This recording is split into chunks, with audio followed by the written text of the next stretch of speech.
I really believe that this one idea of self-awareness holds so many people back. Think about it. If you truly don't know yourself, you're going to keep tripping up. So why is it that you're going to succeed? And don't tell me, Bennett, I'm different. Because we both know, as a friend, I'm telling you this, that is not going to help you take it to the next level. You want to achieve more, you want to be able to take things to the next level, and for some reason, you keep getting stuck. So in this video, I'm going to break down to you how you can figure out who you are and what our reality is, the good, the bad, and probably the really ugly. If you're new to the channel, my name is Bennett. I'm here to share some ideas that have helped me move the needle just a little bit, so I hope you find them beneficial. My 20s was a big wreck. There were so many things I wanted to do. The best thing that happened to me, which is probably one of the best things that ever happened to me in my life, was I got married and I found the woman of my dreams. But in terms of my own professional success and the other hobbies that I want to be doing, I was all over the place. And what I realized is that I really need to start to figure this thing out because I kept tripping up at the same exact thing. And that was the most frustrating part. And I'm gonna share with you some of those examples in this video, but understanding the first thing, you need to know what you're good at. And for so many people, they have such a low self-esteem and a low self-worth that they can't get themselves to do that. They can't get themselves to say, hey, you know what? I'm good at something. If you're somebody who struggles with that, understand that's where really self-esteem and self-worth pops up into the equation. For people who are successful, they know that they're good at things and they know also what they're not good at. But understanding what it is that we're good at could be something that could help us move the needle forward. I'm going to share with you some ideas at the end of the video how you can find out what you're good at, but understanding that this is going to be the key first step in order to move forward. And the second step, which we just mentioned, is to recognize what we're not good at. And we have to be realistic with that. For so many of us, we might want to be successful, but for some reason, we're just not doing it. But what's missing? And instead of first blaming everybody else and then blaming the economy and blaming your parents and your teacher in first grade, understand that if we really want to get better, we can't keep judging ourselves. For some reason, we're so good at judging ourselves that this is the reason why this happened, or that I'm terrible at this, or this and that.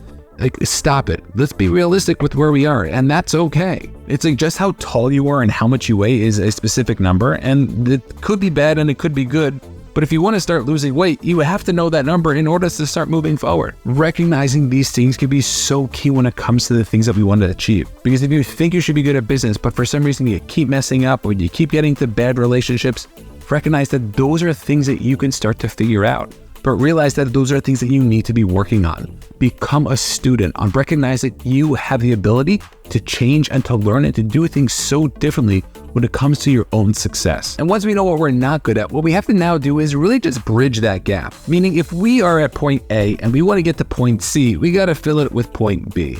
And recognizing what skills are necessary can be something that can be so crucial. When I first started getting into business, I didn't realize how many different areas of business I'm going to need to learn in order to become successful. Whether that was sales, marketing, management, accounting, all the different micro areas of business that are so key in order to do so much. If we can start to make a list of those things, that could be the thing that can help us. And if you're not sure where to look, make sure to read books, listen to podcasts of other people who've done it, who would really tell you what it is that you want to be doing. Because once we have the ability to do the action that's necessary today, then we'll be able to start to bridge that gap because we know where we are, we know what things we need to be working on, and now we start tweaking and taking the action that's necessary in order to get to the place across the bridge. That being said, if you have found this at all successful and you want to cross that bridge, make sure to hit the subscribe button down below. Now you might say, Bennett, but I am having a really tough time figuring that stuff out. I don't know what things I'm not good at or what things I am good at. And this is where I would say you have to start looking at past experiences. Have you ever been in this scenario where it seems very familiar and you've done this thing before, but there's just another person involved or there's another adventure that you're going on? You're like, how does this always happen to me?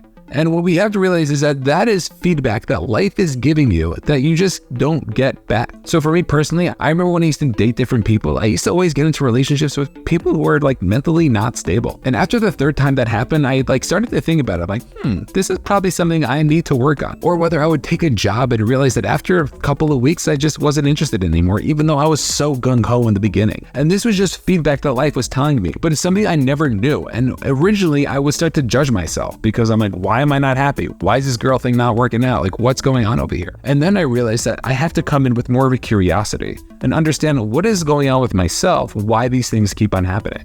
And once I'm able to tweak that, then I have the ability to change it. And you would also take the good things that are happening in your life, meaning what are the things that are working? And I know for me personally, when it comes to certain hobbies, I'm very successful at, and other hobbies I'm just not doing. Violin, still waiting to play. Scribing, thank God, I'm doing a really good job with that. But we have to recognize what's the difference between the two and what is that we can start to use and how is it that we work in order to become successful in the thing that we want to become successful at. And the last and final thing that you can start to do in order to help yourself understand where it is you're going and what it is that you truly are is ask people. I know it might sound difficult and probably don't want to ask everybody, but ask somebody who you know has your best interest. Try to find somebody who really cares about you and your success. And if you can ask that person and have a conversation with them, or maybe ask them to write it down on a piece of paper of the 3 things that they think you're good at and the 3 things that you can start to improve on, that could be something that could shift it all.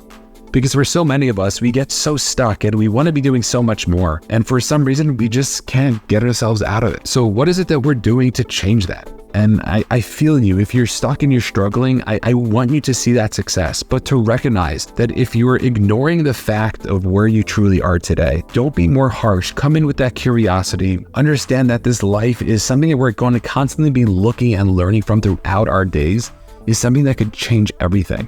Stop being so harsh on yourself. Understand if you want something to change, you're going to have to change, and that's okay. There's nothing wrong with that. We can't compare ourselves to other people who may be ahead of us in certain areas of life because number 1, we don't really know what's going on their end, and number 2, they might not have the life that we truly want. You focus on you take care of yourself, and recognize that if you want to change these things, we can slowly work on them by recognizing who it is we are and what it is we really want, and start filling the gaps with that. And if you're somebody who might be struggling with your own confidence, make sure to take a look at this next video where I talk about how to silently raise your own confidence.